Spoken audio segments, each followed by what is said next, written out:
The Square Ball Podcast.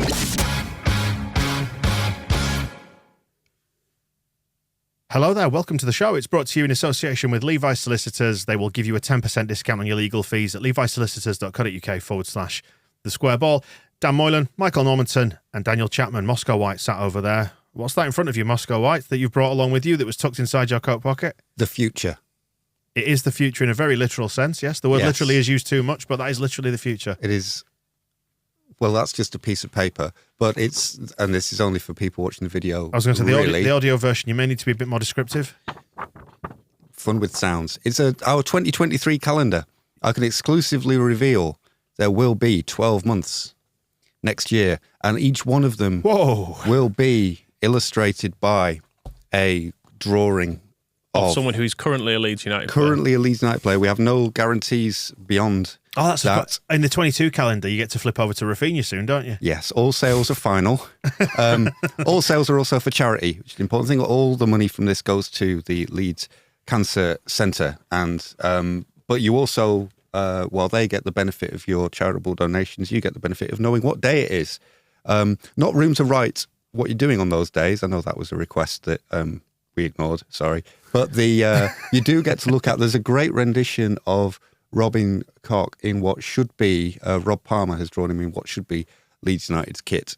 It won't focus on the camera, but it's an all-white, if you imagine the Umbro 1984 shirt, all white with a blue with yellow trim V-neck collar, an Adidas logo and a smiley badge, and Robin Koch wearing it. It literally doesn't get any better than that in life. And there's also a drawing of Robin Koch wearing a T-shirt with his dad on it, and that's his dad with a fine head of hair and moustache. Yeah, his dad is a exceptional person, not only for bringing Robin in the world. It's all fine and well telling me about that, but I want one. Where can I get one? I mean, I know I could just walk into the office and grab one, but I mean, I'm watching this. Thesquareball.net, and then there should be, we're trying to push it as far as possible. Just look for a picture of a calendar and click on it. Yeah, it's a tenner. All that goes to charity, all the profits from it anyway, because obviously we have to pay to make the things get made. And you should have paid for them out of your own pocket, Moscow, if you cared. And they're great. There's some lovely cartoons of Luke Ayling that Josh Parkin has done. His man bun has never looked finer. Who's in December? Who are we selling this year? Is it Sinistera? No. Let's not be silly. It's. I should keep that as a surprise. Yeah, you get a little cheeky Christmas surprise next year, and well, is he still here? Has he gone? It's all part of the fun and the frolics, and but whatever happens when you get to that point, you can look back on a successful year of supporting the Leeds Cancer Centre. And what's the other thing? It's the Leeds Breast Cancer Awareness Group. Yep. They are all getting money from this, and so it doesn't matter if the players are bought or sold or still with us. Does it? I mean, it doesn't even matter if we get the days right, quite frankly, which we have. There's more important things. So, squareball.net, there should be links all over the video and in the description of the podcast and on YouTube and all that kind of stuff. And just on our website, which is always a good place to look at things in general. And I think this cell has gone on for quite long enough. Well, for God's sake, it's charity. We could do an hour on just this. Or you can buy some of the stuff that's not for charity. Do you want to talk about this or talk about the Qatar World Cup? Well, we are here to talk about the calendar. To talk about football. This is the World Cup diary version of the podcast. We'll be continuing throughout the tournament. If you want an alternative World Cup, by the way, have a look for members over on the Extra Ball feed. World Buttercup, which it's called Buttercup because it's just a fun play on words for our silly tournament we did before. Live watch along. Saudi Arabia have just scored. Oh, actually, yes, it is. We are doing a live watch along. This is the closest you'll ever get to it. Come to think of it, we've got it on in the background. Is what it's best described as. To capture that authentic World Cup watch along vibe, we need to say things like Rodrigo de Paul, Argentina. So when you Rodrigo de Paul, you go around somebody's house and they won't turn the telly off. Yeah. And you just sit there and you're trying to have a conversation with them and they're just not paying you any attention. Yeah. Countdown in the background, you know that they're trying to get the conundrum. They took it well as well, to be fair, did the lad there. Yep. Yeah, good finish. I mean, Argentina. It's a good job we've got it on for this scintillating insight, isn't it? Otherwise, nobody watching this tomorrow would ever know that the lad took it well. It's exciting though because don't even know. I mean, we don't. They'll if know. we don't, we've not said what the score is or what stage of the game it is. So the people listening or watching this don't even know which goal we're talking about. I don't think we've even said which match, and maybe we shouldn't. Maybe we should just leave it all out. And if you can tell us which goal the lad took well and get it right, I might have mentioned the team. I think. Oh, okay. Well, yeah. Well, just all destroyed. Spoiler alert: it's 49 minutes into Argentina against Saudi Arabia, and it's just gone 1-1, which is fun, isn't it? I'm having a great time. I was just saying, the Alternative World Cup, where we're pitting basically Leeds United players, past and present, head to head, following the exact same format as the actual real World Cup, the FIFA thing, to crown a winner for no obvious reason other than we want to, and it's something else to watch and listen to. Something to do, innit? Yeah, it is. Some nice little short episodes over on there, 10, 12, 15 minutes a day. Every day that there's a game on, you're going to get an episode. Some exciting questions in there as well, such as who would start the best campfire? Yeah, who would you trust to administer a back sack and crack? Yeah, who could land a plane? Yeah, stuff like that. Yeah, all good fun. All good fun. The World Cup then. You know when you say it's on every day, you know how you'll be able to remind yourself of that. You could look on your calendar and you'll see, oh, it's a day today, so there might be stuff happening. Not that calendar though, because that's for next year. Fine. Well, I mean, we've still got some of the 2020. If you do want a 2022 calendar, then short-lived. Let us know. That money will go to charity as well and free up some room. Anyway, the World Cup, the FIFA thing, it's all underway. We are Tuesday morning as we are recording this. Enjoying it so far? I think yesterday was an improvement, certainly. I think the opening game and all the stuff that surrounded it prior to that, I did sort of think, why are we fucking bothering with this? Because that was proper Sunday League stuff, that first match, wasn't it? It was as Qatar, bad, Ecuador. It was as bad a game as I think I've ever seen at a World Cup. It was like walking football, and it felt like Ecuador were trying their best not to embarrass them in the second half. They were like, well, we'll just play at this pace. And the fact you were talking in the run up to this about buyer's remorse, Michael, and it felt like there was a certain amount of that. And I think it was Barney Ronay, I'm going to say, that was in The Guardian. His report on the whole thing said that it almost feels like, or felt like, with the start of the tournament, it was the end of something. It was almost like the end of all the sort of 12 years of recrimination and finger pointing and allegations of corruption and all that sort of stuff. And it was all brought to bear in the stadium that night when it was empty in the second half. It just all felt like, well, this is stupid. The whole thing's just stupid. Why is it here? I think what it's shown as we sit here watching Saudi Arabia, better ways of sports washing. The last thing you actually want to do is have an event in your own country because you will encounter all of the problems of that country. Yeah. Just buy Newcastle some players and everyone loves you. Well, yeah, I mean, and that's the mad thing with Qatar, because they've already done the easy part and the sensible part from that point of view with Paris Saint-Germain. Yeah. It's like you've got Neymar, Messi and Mbappe showing off the best that, Qatar has to offer. Look how brilliant we are at sport. And then you not accidentally, but you deliberately spend £200 billion on bringing a World Cup to your country. We've all done it. Hey, the Black Friday sales are on at the minute, Moscow. It's easily done. And putting on display the other big thing to celebrate sport, which is that, they founded the Aspire Academy in 2006, I think it opened. And our friends, the Aspire Academy. Put a billion to build it, and then whatever they've spent on importing young people to people ever since. And that was meant to be the celebration of like, look how great we are at doing sport. And they did win the Asian Cup with a team mostly composed of players from the Aspire Academy. But I think the team did they launch this fiasco on Saturday? It was, wasn't it? Sunday, the opening ceremony. Yeah. And that wasn't live watch along, Moscow. We interrupt your monologue to bring you a goal by a team. It's good. Anyway, I'll shut up about the ethics of the World Cup and just let you watch it.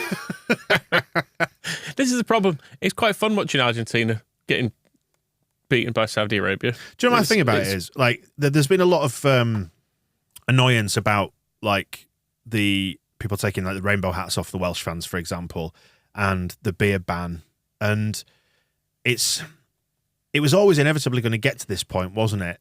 And I think it's less about being respectful of other people's cultures, because I'm kind of mindful that I don't think we've got the right to be the gatekeepers for football, like in England and in the West. I do accept that it's a game that can go around the world. it's more to do with like the bidding process and all that, isn't it? Really, the annoyance has kind of transferred itself into these cultural issues. And if they'd have said it just wasn't part of the bid, was it? Actually, we're going to be quite intolerant. I'm sure nothing at the start of in their bid application said we're not going to have beer and we're going to ban and we're not going to let anyone in wearing anything even that we consider even vaguely controversial. They'll have said, "Oh no, it's going to be dead good. Everyone's going to be welcome. It's going to be really fun." Nothing about the bid said it was going to be held in winter. No, Nothing about the bid said that. It. Nothing about the bid said that we're going to ban beer sales. Nothing about the bid really had any importance other than, I think the thing you need to bear in mind is that very few of the people who were on the voting committee are allowed to vote for World Cups in the future. The Russia World Cup and the Qatar World Cup were voted for at the same time by the same people, all of whom have since been kicked out of any prospect of voting for any future 3 of them are World dead. Cups. Well, that is a contributing factor to them not voting anymore. But with the rest of them, that's some not elections, their dead excuse. people do vote, in fairness. So ever since then, instead of presenting it perhaps as, it took to 3 days before it for Sepp Blatter to say this has maybe been a mistake or this has been a mistake. But it's not been that argument. Instead, you've had basically people like Gianni Infantino out in front of it, trying to pretend all along that this is the best thing that could possibly be happening when nobody feels that way about it, apart from the people who managed to arrange for it to happen back in 2010 and then spent the £200 billion and the however many workers' lives to get us to this point where it's happening, isn't it? So It is. Yes, it is happening as we speak. Literally as we speak, as the kids would say. I think the thing I was talking about with Aspire Academy is, so the eventual output of that on the biggest world stage, they even moved the opening match. They didn't say that was going to be moved to the Saturday it was all supposed to kick off, or the Sunday it was all supposed to kick off at the same time. But they were like, no, we want Qatar's first match to be shown separately so that everybody can see how great the last 20 years of Aspire Academy has made us an absolutely fantastic sporting nation, and it's made them an English non-league level sporting nation, and that backfiring so spectacularly was sort of beautiful. But yeah, it's worth remembering that we spent a long time hearing from Andrea Ratrizzani and Angus Kinnear, and our board member Ivan Bravo, who is he's the Director General of Aspire Academy, and was promoted to being just Director of Sport for the entire of Qatar, was on our board during that time saying, Aspire Academy's best place to link up with Leeds is going to be fantastic. We'll have access to these brilliant facilities, knowledge transfer, all this kind of stuff. Quietly dropped when he left us in 2019, although we are still involved in the legacy projects that we celebrated Qatar Sport Day in Sheffield in 2020 for reasons that beyond anybody's real. Did we? I remember it well. It was a great day. It was such a good day. So all that kind of stuff just leads up to, and then the first match was just, the VAR, that it started with a absolutely painful VAR decision, just kind of sums the whole thing up, that it's not just about the World Cup being awarded for the reasons it was awarded and now being played for the reasons it's being played, but it's like every current of the worst aspects of football all converging on this one dreadful, boring game of football that even started with the worst offside VAR in the world ever. Probably. It's up there. Yeah. There's been a goal disallowed in this game for a Pat Bamford shoulder being ahead of a foot 30 yards from goal type arrangement, which I'm not on board with. I know they've done the automated thing, which technically gives you a decision, but it's still shit. The one in Qatar Ecuador was we've said before, probably about Pat Bamford having his goal ruled out for pointing, was the whole point of the offside law is to stop people from running to the goal and goal hanging and getting an advantage by cheating. Whereas this was a guy at the back post who was rendered offside because the goalkeeper essentially punched his own defender away from the goal, and that meant that for about a millisecond his lower leg was technically offside, and so anything that happened after that, he was moving away from goal to get the ball, and his leg being offside for that half second did not really contribute to him being able to score the goal whatsoever. But no, we hang around for 5 minutes, and we wait for it to be chalked off. And Alexa has something to say about this. It's good having a voice-activated device on the desk in a podcast studio. We can never talk about Alex Ferguson. We can't talk about Alex Scott. Can't talk about. Are there any Leeds players called Alex? Crew Alexandra. Just flummoxed, aren't you? Jeff Bezos is probably Jeff Bezos. Jeff Bezos is doing his nut now. He can't understand why he's getting all these requests. She's still saying, Alexa, stop. So You've just made everybody who's listening to this on a smart device now turn it off. Oh, God, yeah. Sorry about that. Oh, dear me, that was great. So it's a good tournament so far. I like how the games are really, really long. I think that's helping as well. That is quite funny, actually. 25 minutes of stoppage time for the England match. That's great. It's as if they've realised that because before and after the games, like the BBC preparation where they did an hour on the World Cup issues, like shit, let's just make the games really long so they don't have time for half-time or analysis afterwards, and Roy Keane won't get to say anything. I quite like the fact they're properly, especially as we've kind of suffered at its hands this year, making the injury time correct. It is good. It's Like, I the right think way to do it. I want to see a board got with 25 minutes on it at some point at Ellen Road. And they've got the concussion protocol spot on as well, haven't they? letting a man who doesn't know his own name stay on the pitch, clearly. He's like, what was that about? Well, I know. Someone's watching it, everyone watching it going, take him off. Yeah. Take him off. I mean, just take him off now. Even the commentary team was saying it. Look, this is just not right. It was Jermaine Genius being very earnest, wasn't it? Saying you can't, for his own safety, take him off. And I was like, God, my God, I'm agreeing with Jermaine Genius. Oh dear me, Ridiculous. Yeah. But that was, it was nice from an England point of view. Like we were saying in the run up to this when we did the preview, you, me, and Rob, Michael, that we weren't really enthused about the whole thing, and I think partly because there's obviously the circumstances of the World Cup, but because we'd seen such a conservative England. I think there's a feeling like going out of the World Cup, losing the Euros as they did, with that kind of dropping deeper and deeper thing against Italy when they could have gone out and potentially won that, to then follow it up with such a turgid run in the Nations League. So to see them turn it on, admittedly, you've got to frame it around the context that it was, I don't want to say only Iran, but it's a team considerably lower than them in the rankings, albeit 20th. Top 20 still, yeah. That Top just 20 shows how shit the rankings And are. the finishing on the first goal was delightful. Yeah. It was a really, really good start, and I think it's something I think the England team has probably needed, which was also play a formation that's a bit more exciting to watch. You don't need to play 3 at the back with another 2 holding players in front with the full-back. So you've essentially got 7 defensive players. Just send them out Are there you with saying Calvin Phillips was holding us back? Yes. Oh my God, Alexa, shut up. Ridiculous thing. Press the button. There's a mute button on it, isn't there? Yes, it was nice to see England attack, because I actually sat there and watched that with a certain amount of relaxation versus the stress. And not the stress with England, it's just more annoyance really sometimes. I must do, my expectations were that we'd win, but in a kind of boring shit way. Like a 1-0, 2-0, sort of a performance. But actually, it was quite good fun. Did you hear and we defended in a comical way as well, which was just added to the fun of it. Yeah, did you hear the shouts from the sideline of keep the ball moving? And I think Southgate touched on it in the post-match when he was saying, like, when we slow the play down, we're nowhere near as effective. So it seems like the penny might have dropped and that they've got to play at quite a high tempo in order to get the best out of this side. So it fills me with a bit of optimism that we might have something halfway decent to watch anyway, as England fans. Yeah, it was fairly fun, wasn't it? Yeah. And I don't know, watching it, I thought I quite like a lot of this England team, actually. They all seem like relatively decent people, don't they? Yeah, even Grealish. He's an absolute idiot, but I think he's probably not a bad bloke, really. His heart's in the right place. His heart's in the right.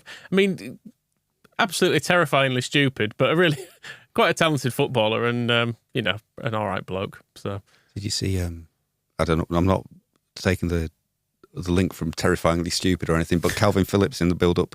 Did you see his interview about sorting his shoulder injury out and getting to the World Cup? No. It's great because there were 2 things with Calvin in the build-up to this. Well, I guess 3 things if you think about him holding us back from the Jude Bellingham future. But he did those photos for Adidas, sitting in a bath that were quite funny. And then Liam Cooper left a comment on his Instagram going, "This you now?" with a couple of eyes for an emoji, which was funny. Like that, but then he hadn't changed. That's very Big Brotherly, isn't it? He hasn't changed at all because he was talking about how he's worked really hard to get back from this shoulder injury and taken Pep Guardiola's advice. He was like, you need to do the operation now and you will get back from in time for the World Cup. So he just had to trust him, and so he's done all that. And then it sounds like the week before, he was doing weights in the gym at Manchester City and was taking a plate off the rack and dropped it on his foot. And he says, I think it was either a 2 kilogram or a 5 kilogram. I said, if it had been much heavier, broken foot, no World Cup. Bloody and he hell. was just, he said it's still hurting that he was, that game that he played, it was for Manchester City where he came on as a sub. He was still going on there with a bruised foot because he dropped a gym plate on it like an absolute, he hadn't changed at all. And it made me, I know there's still a lot of there's some schadenfreude for Calvin Phillips. He's gone to Manchester City and he hasn't worked out at all. But you read things like that about him and you just think, Was it Dave Besant who broke his foot dropping mayonnaise on it? There was somebody who dropped a bottle of mayonnaise. It was Dave Besant. Yeah, he tried to, instead of using his hands to catch it, he tried to use his foot to kick it when it dropped out of a high kitchen cupboard. And there was, I think Rio Ferdinand, while he was at Leeds maybe, put his foot through a glass coffee table. Yes, I do remember that. You see, everyone always goes, you can't risk players in friendlies and don't play them in the cup in case something happens, but just... Don't leave them alone. Yeah. What does this say? Like 90% of accidents happen in the home. Yeah. That's where all 90% of injuries happen. But yeah, that was all right, wasn't it? I enjoyed watching England without stress being attached. So much of football has felt stressful in recent years that it was nice just to think, you know what? It's all right. It's all right, this. And Bellingham is dead good, isn't he? He really is a good footballer, yeah. He's played like 120 games or something and he's still a child. He's 19. It's really strange. Which is absolutely wild. And he's got a very wise head on him, hasn't he? A very wise footballing head. I think we mentioned it before, but he played in that ridiculous 5-4 game. 5-4, yeah. And in that, just saying, who the fuck's this lad? He's like a child. Because I think they said on the commentary he was 16. It was like, That can't be right. he can't be 16. He looks incredible. Looks far too good. Retiring his number at Birmingham doesn't look so daft anymore, does it? That's true. Absolute fair play. No, it is. It is ridiculous. It's ridiculous. What did you make of USA Wales as well? We saw our boy Dan James in there, and obviously Tyler doing his thing. Let's talk about Tyler. Tyler was great. He looked good, didn't he? He was man of the match, and I think a lot of the American coverage gave him man of the match. Yeah, he was brilliant doing Tyler Adams things. Didn't get booked in the end, did he? No, he pushed it. I really felt it was going to be booked, but he's got a really nice sideline in fouling people and shouting at them, like speaking to him as well, which is good. I quite like the little aspect of him. He's always on the scene with the referee as well. I think being captain as well, which again for youngsters, I guess all the USA players are young, but he's only 23, captaining his country. It's pretty good going, but I think he uses it as license to be like, it's okay, ref, I'm captain, therefore I can call you a douchebag to your face. Yeah, it was just, I was not obviously watched much of the US team, but I'm kind of hearing bits of coverage of them from listening to stuff about Leeds players, and they've all been moaning like fuck about Greg, who I didn't realise was double G either. We're calling him Greg, are we? He's Greg Giga. He's like Greg Wallace. Bearhalter is the name of the manager, isn't he? But they all slag him off, and I can kind of see why after that second half. It doesn't seem to. Yeah, I was going to say things I've heard from people I've spoken to. They're saying he makes weird substitutions. Games just get away. They're in charge of games and they just get away from him. Yeah, so I can see their annoyance because at half time I was thinking, bloody hell, Wales are absolutely awful here. Yeah, and then they just brought Kiefer Moore on and looked decent all of a sudden. I think they attempting to attack in the second half did Wales some favours. Yes. Rather than having Dan James. What were they trying to do? I mean, again... Just give it to Dan James and let him run a bit, but he just does that thing where he checks back and passes it. Because nobody can keep up with him. Yeah. It's good that he's playing for Wales, though, because the manager, Rob Page, and also Gareth Bale, so the captain and goal scorer, were very particular and careful in their post-match interviews to say, Dan James did nothing wrong. He played very well in the first half. It's a tactical change to get Kiefer Moore on. And I like that, because Wales as well, you've got to remember, they've not dragged along, but they've brought along a couple of players who are basically a bit too old to be part of an active World Cup squad, but because they got them there and because they mean something, because they like them, they've taken them. Who are you referring to? Johnny Williams is one of them, isn't he? Yeah. He was like a bit of, I don't even know where he is now. He's like in League One or something, I think. Isn't he? I can't remember. And they did, it was like... Are they there for hype men purposes, really? Well, essentially, yeah. But also because they deserved it, because they did all the qualifying and got Wales to this point. And it's the same with Dan James, where they're like, no, he's been part of this squad for years as we're trying to qualify for this World Cup. He's here. He played 45 minutes, and we're not going to slag him off. And we're going to get that out there and say that just because he went off at half time. doesn't mean he's let anybody down. And it's nice to hear that kind of supportive statements being made by his teammates straight away to shut wankers like us up before we start on him. And the manager taking responsibility as well, because he was saying that he thought that Dan James running in behind would be the right thing against the USA, and then watched it for a half and decided, no, I need the big lad on, and it's why I guess you have a squad at a World Cup, so you can choose between the big lad and the little one. And especially with all that number of subs as well, yeah, contributes to it, that you can afford to make those half-time changes and you're not burning loads of your options in the second half. Yeah, and it could be that, against England, do you want to have, is it, Harry Maguire might have a concussion check, but sticking Kiefer Moore up against Harry Maguire or John Stones or somebody, is that going to be the right one? Or can we finally use Dan James's pace? So, I think that Maguire was ill, wasn't he? He said subsequently. Because he doesn't want a concussion break. Yeah. Well, whatever it might be. Who are we to speculate, Moscow? But what it does mean is it like that draw between USA and Wales, which I think was probably a fair result, do you think, on balance? Yeah, by the end of it. Classic game of two halves.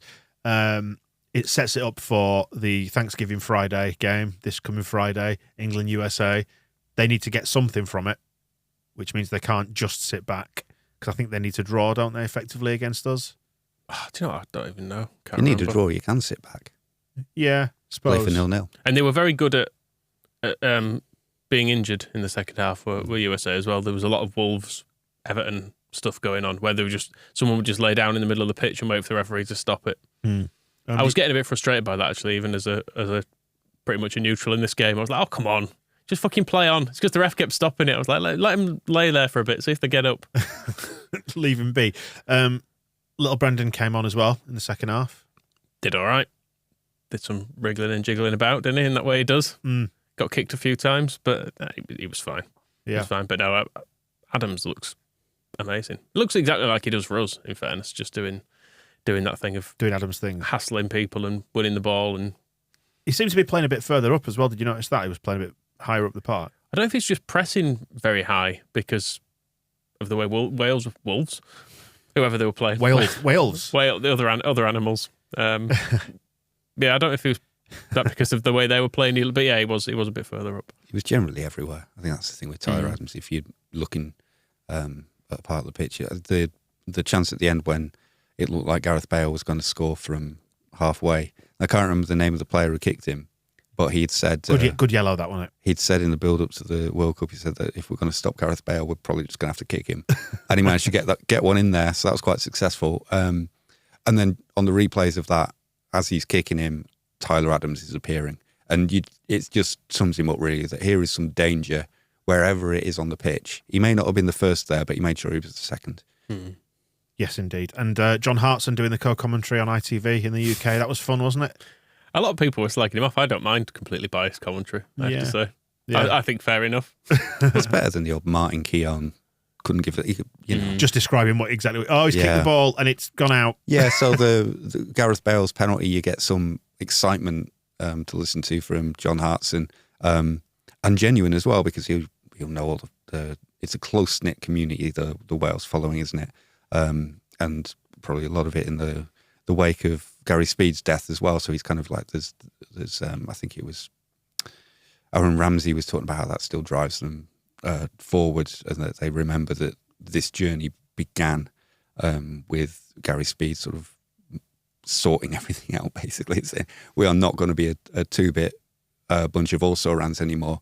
So all that kind of builds up to it. And so when you get to this point in the journey, it's nice to hear somebody enthusiastic about it instead of the classic Martin Keown thing. Well, he's taken a penalty there, and he's aimed for the top corner, and the quality on the shot is there's a hand to it that you can see there, and but the power of it, I know all that, Martin, but what I don't know is what it feels like to be a proud Welsh person involved in everything that's been going on and how it feels in that moment. But that's what I got from John Hartson, was a little bit of a hint of the excitement and the joy that a nation was feeling, which is what a World Cup should be about, shouldn't it? Go on, Rob, stick it long, like that. I really enjoyed that. That was good. Enjoyably kind of partisan. Well, I mean, as Leeds fans, we have our own biased Welshmen who we love, don't we, on the commentary? So yeah, Bryn and Tony are great, aren't they? Keep with it. I mean, compared to Dion Dublin on the opening game, who I was listening to it thinking, God, this is painful. Then I saw a tweet saying, I don't want to go to Dion Dublin, but if he was sat behind me at Palace, I'd assume it was his first game. Which was quite good. Fantastic. And he also, when he was like, oh, they're really going for it, aren't they, those Qatar fans? It's like they're very obviously shipped in people they're part of a show. They are not actual. Yeah, they've given them all T-shirts. They've given them all a matching T-shirt and instructed them to sing, like, don't big it up. Yeah. And also, like, look around the rest of this. Look around the bit of the stadium where people aren't being paid to be. It looks fucking dreadful. It's half empty and no one is interested. Did you enjoy the deadline day fun in the Netherlands-Senegal game as well? We had Cody Gakpo scoring for the Netherlands as they beat Senegal, obviously, but Bamba Dieng coming off the bench for Senegal. What could have been? Here's what you could have won. I turned it off by that point. I was making the kids tea. What did you make them? Freezer tapas? No, it was pulled pork, actually. Oh, yeah, fancy. Absolute fucking monster. Slow cooked, nice. What with it? What do you have? Mash? Rice. Oh, yeah, and some veg. Yeah, nice. Good. Excellent. And Rasmus Christensen plays later today against Tunisia, but we'll catch up with that when we speak later in the week, because we'll be back later in the week to do a bit more of this. And as it stands at the minute, 15 minutes to go in the Saudi-Argentina game, and Saudi currently winning against Rodrigo de Paul. Oh, he's been rubbish as well. He has as well. I don't want him anymore. He's too old. They're all shit. Messi's shit too. Well, waiting for the equaliser now and then the late winner. But so that brings us to the conclusion of the World Cup chat, I think, unless we have anything else to add. Just a couple of Leeds bits to talk about in terms of Bielsa not going to Bournemouth, it looks like. Footy Insider, if they are to be believed, saying that's not on, it's not happening. It's the one time in my life I've chosen to just believe Footy Insider. Yeah. Anybody could have said it, I don't care, but I'll just believe it. This is what I want to be true. A huge amount of wishful thinking. Steve Evans said that, wasn't he, when he said that we definitely wouldn't be selling Sam Byram, and then we sold Sam Byram, and he says, well, maybe I wanted it to be true. Just trying to manifest things in the universe by saying it. Yeah, which didn't ever work on Massimo Cellino, but we might have a better chance with Bielsa if enough Leeds fans kind of go full Uri Geller and just like the groupthink concentrate on anything but I suppose we can't reject the colours scarlet and black, can we? Because the square ball away shirt, which is now once again safe to buy, still available from our website.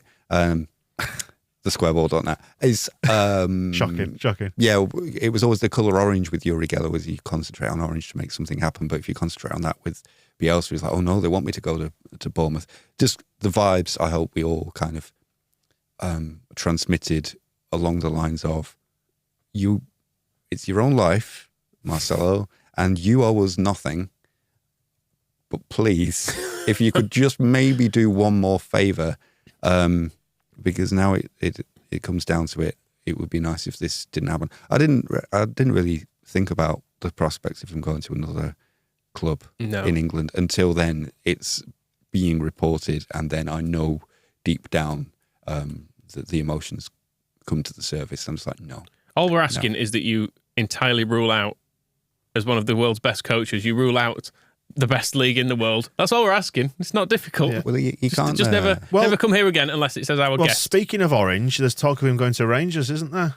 So devout Catholic male Marcelo Bielsa going to the most Protestant football club in the world.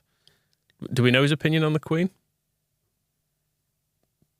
No, I feel like we're straight into choppy waters that we should probably avoid in this absolutely cheap dinghy that we're in. Yeah, possibly. I don't know. I feel like he can get a better job than that, can't he? Probably, but he might find there's a lot to attract somebody to a job like that, isn't there? It is a massive club with obviously a huge fan base and stuff. So all the in a kind of slightly grim industrial city, which is that's his general way of doing things. It's his vibe, isn't it? So it's his jam. It's a cultural centre. Well, so is Leeds, but it's also a bit grim and industrial. I'm trying to mollify any Glaswegian listeners. It's a great city with great nightlife, lots of galleries, beautiful architecture that admittedly keeps catching on fire. but they keep putting it back together again and then letting it burn again. I've only ever had deliberate. a smashing time in Glasgow. I went up for the pre-season friendly against Celtic, which was, I think we wore the blue kit, didn't we? I think Hasselbank scored, and then we sold him not long after. But that was good fun because I drove up from my base in Newcastle, and I remember I think I set off at 4:30 in the morning, and then went cross country, got to Glasgow at 7:30 to meet all the Leeds fans. Like my dad was staying there in a B&B with a load of blokes and walking into a room where they were all staying. Because I think what happened is they were on the ground floor of this B&B or whatever, this guest house. And a lot of them had gone up there without somewhere to stay. So they just opened the window and let a load of them in. So there were probably about 12 men in there, sort of prison camp God, vibe. the smell. And I was just going to say, imagine walking into that smell at 7:30 in the morning. But then they took me straight out and we went to the pub for breakfast and pints. And it was £1.50 for a bacon butty and a pint of Tennent's. It's like Spanish it's like Scottish tapas. Is that you get food with it? Yeah, because it's the the pubs that are open for the workers. Because the Scottish licensing laws were obviously a lot more relaxed than English ones. Hence the drink problem in So we've called them just to add to the stereotypes. Problem drinkers. The other, one of the major considerations for Bielsa going to Rangers would be who does the translation for him, because there's layers, isn't there? And Andres might be able to handle English, but whether he can handle Scots. Although he'll have some friends there, won't he? He's got Ryan Kent finally getting to meet up with him. He's got Kemar Roof. There's the Tavernier brother who's a Leeds fan. There's a lot of things to. So Scotland would be okay. Scotland's all right. I think obviously Argentina seems to be entirely ruled out, and Newell's have put the hex on him by naming their stadium after him. So I can't coach as an opponent in a stadium named after me, so he's turned down River Plate, if the reports there to be believed, which it's funny because he managed Velez and won against Newell's in they used to just call it it used to be called the Concrete Park because it didn't have a name until they named their stadium after Marcelo Bielsa. So it's fine then, but then they were like, we can't have this, so we'll name it after him. And then he's like, right, that I can't come here anymore. And then, it's interesting that the job he was linked to in Spain is going back to Bilbao.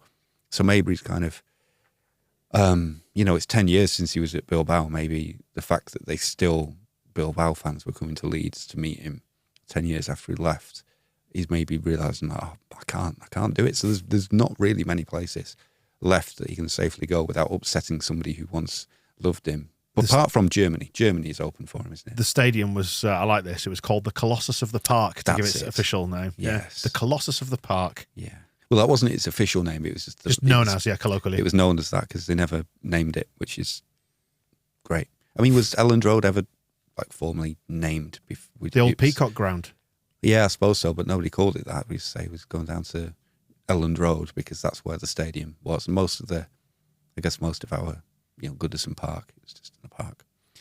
Anyway, so he shouldn't go to Everton either. That's your tour of the ground. No, absolutely. That's true. Although getting rid of Lampard would be kind of funny. No, not that. No, it's good for him staying there. No, you're right. The joke would be on us. Yeah, it would, wouldn't it? Really. Before we sign off this episode, let's just say congratulations as well to Kevin Sinfield, Sir Kevin Sinfield. Not football related, but definitely Leeds related. Has raised over £2 million for motor neurone disease, which is absolutely what an effort. What are his calendars like, though? Hey, what are his calendars like? Not the time. Not the time, Oscar. And running over 300 miles over 7 days. I mean, we walked 92 in 4, and that fucking killed. Yeah, I mean, he looks a good deal fitter than us. But he didn't by the end of it. Well, no. But he's still moving, though. The fact he was still moving. He was still moving, yeah, and an incredible thing to do. Whereas I was crying for the final walk down to Ellen Road. Yeah, it hurt so much. When he goes into the detail of it and you see the sort of the clips that he will allow to be shown of him kind of creaking into an ice bath to get ready to go again tomorrow, it's absolutely phenomenal. I mean, overall, he's raised he's about 4 or 5 million quid or more for MND, which is just absolutely insane. And let's not forget, it was motor neuron disease that claimed the life of Don Revie in the end as well. So it's one of those things that's quite close to home. So what an effort! What an effort! It's amazing, isn't it? Right, we'll sign it off there then. Anything to add before we head off and watch the exciting last 5 to 10? Well, I was going to say there's 8 minutes left of the Argentina-Saudi Arabia game, but that actually means half an hour in real terms. Get Bielsa in. How much? Bielsa could have this job. How much stoppage time was there in the first half? 5, I think, added on. Okay. There'll be at least 8, should we say, in the second half. Bloody hell. Excellent. I mean, they're asking a lot of us. from the very outset, this whole thing's quite hard work. Stick with it. It may get better. You never know. I might just not bother, actually. Well, Tune in for your latest World Cup enthusiastic diary later this week. all the things I really want to stick to in the hope that they get better, I don't think the Qatar World Cup is particularly high up there. No. But, We can rest assured knowing it's not worked out for them particularly well, which is I think that's probably the most pleasing aspect of this World Cup is that it's We said that in the run-up, didn't we? Yeah. it's going so badly for them. Yeah. I don't think anyone's seen it and gone, fucking hell, I'd love to go there on holiday. It looks class. great speech, Gianni. Well done. You've really knocked it out the park. Christ, we never even Proud talked of you. about that, did we? Save it for That's- later in the week. I mean, that's the man who's in charge of world football. But he has to. It's He didn't have to say any of that It's stuff. it's the Iraqi information minister, that meme, isn't it? Like in front of the microphones, pleading, everything's fine. It's mental. I think there were many ways he could have said that without going into the detail of him being a ginger child and Yeah. therefore understanding racism. And it says very, very, very much that that's the route he chose. Yes, yes. Well, to coin his phrase, his words, use his words. Today I feel like Dan. Today you feel like Michael. Today you feel like Moscow. And probably will do tomorrow. So we'll leave it there. Thank you, Johnny. Thank you, everybody. We'll speak to you later in the week. The Square Ball Podcast.